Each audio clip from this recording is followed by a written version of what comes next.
Hey guys, and welcome back to my world. So today, I'm surrounded by donuts. So on Twitter I did say the answer to everything is donuts.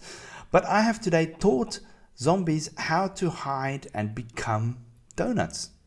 Okay, let me explain. So if I turn this now to nighttime, okay, so you'll see the sun is just setting, and when it gets to the point where the zombies will no longer burn, you will see that they all then donuts. All the donuts turned into zombies. So if I now just eat them and they can chase me and so forth. However, when it comes to daytime, they'll start burning, and as soon as they start burning, you will see that they will turn themselves or hide as donuts. So they will go to ground and they will hide as donuts. Now, obviously not the little baby zombies because they don't burn. However, this is a zombie trap, so do not ever try and pick up donuts that's just lying on the ground. The moment I get close to the donut, okay, you will see that the donut actually spawns 4 zombies that is impervious to daylight. Okay, now they can only be in the daylight for a certain amount of time. Okay, so they can only be in daylight until the daylight is at its strongest. So as soon as it gets noon, they will actually start burning. So let's just really set this to noon. So we're 50 ticks away from noon. No, not ticks, or 50. Yeah, there we go. 50 ticks away from noon. And you'll see they will then start burning, and they themselves will then turn back into donuts. Okay, and then once again, when the nighttime comes, you will see that all of the donuts will then turn into zombies. They will roam around freely. And then when it gets daytime again, they will just exactly do the same. And so the whole process will continue. Okay, this is a very, very nifty little mechanic which can, be quite interesting in a zombie survival map. I mean, obviously you can make the head blocks to be anything else. It doesn't necessarily have to be donuts. I mean, it can be any other kind of custom skull. Okay, let's turn it into noon. Let's do it noon so that they can all burn. This is very cool. I'm gonna be working it into a few other of my mechanics and actually come up with a pretty cool map, I think. Okay, so there we go. Quite a lot of donuts. Okay, and then if nighttime, they should all then just kind of pop up. Come on, pop up, pop up, pop up. A whole army of the dead. Okay, so I'm going to turn it to day again and have them all, actually just kill them all. Otherwise, this is going to be quite a bit of a thing. All right, and let's turn it to day. Right, okie dokie. So let's have a look at how this works. Now, there's a lot of commands in this. I will try and cover them all.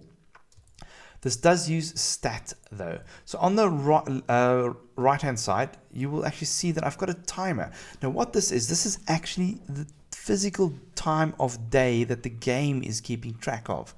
Okay, so if I say time set 0, okay, you will see that it starts from the beginning. And if I say time set 1000, okay, which is actual daytime, you'll see it set it to 1000 on the side. Okay, so what I'm doing is I'm actually checking for daytime. So I'm doing a time query daytime. So I'm just querying to see what time it is. Now you'll see over on my output, I've got that over there. Okay, so if I click it, you'll see that will change based on how many times I click it. Now to get that query result into my sidebar score, I've actually attached a stat to this command block. Okay, and this is how it is. It's stats block -1 set query result at all fright night. So basically what that means is whatever result this block outputs, okay, it will push it into the fright night scoreboard objective. Okay, so that is how I can then keep track of what the time of day is.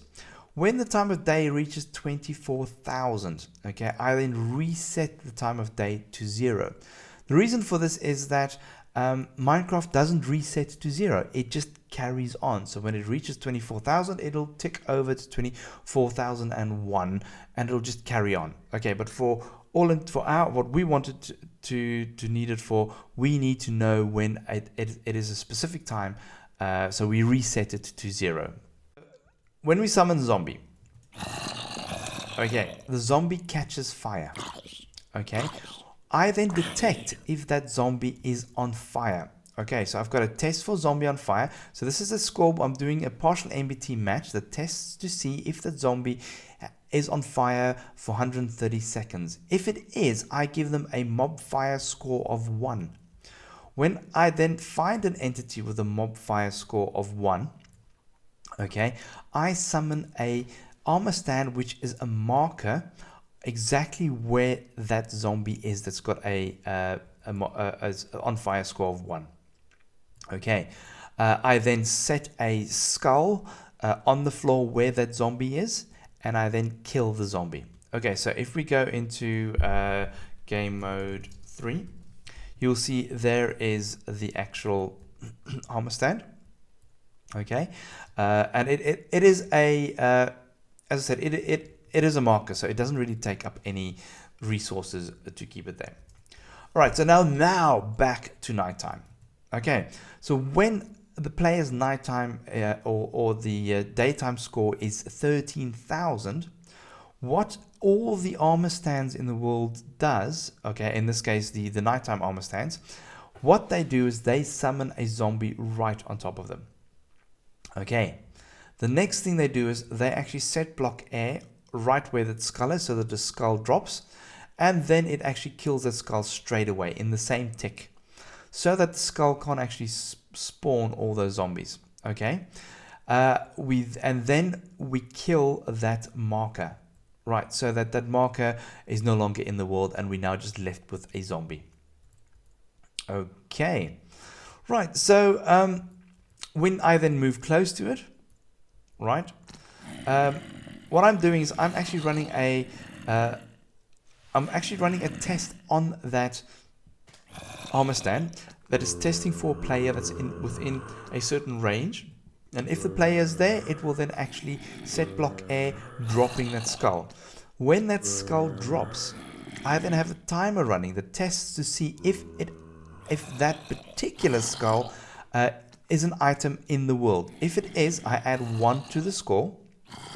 Okay, when that score reaches 2, so I give it 1 tick, so just to make sure that I can kill it for legitimate reasons, not when a player is nearby.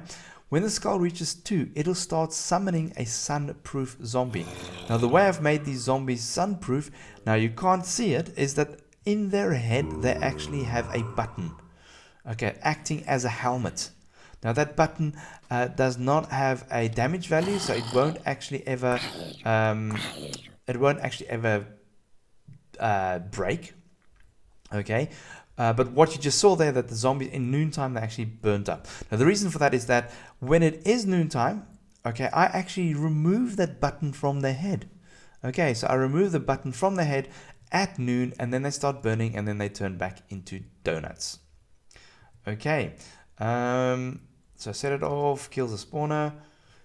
Yeah, that's really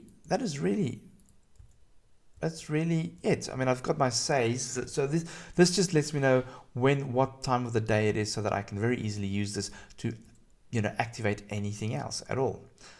Right. Yeah, I mean, the commands for this will all be in the description. Please feel free to download it. I'm not going to make a one command for this, because I can't be bothered to figure out how to get the stat block to have a stat using the one command. Okay, so the schematic is in the description, so you can actually download it from. Actually, you can download from Planet Minecraft. So download for this schematic is in the description. I'll put up a world download with this as well. So if you want to, have it in a normal survival world. Okay, yeah, that is really about it. Yeah, guys, thank you very much for watching, and as always, I will check you all later.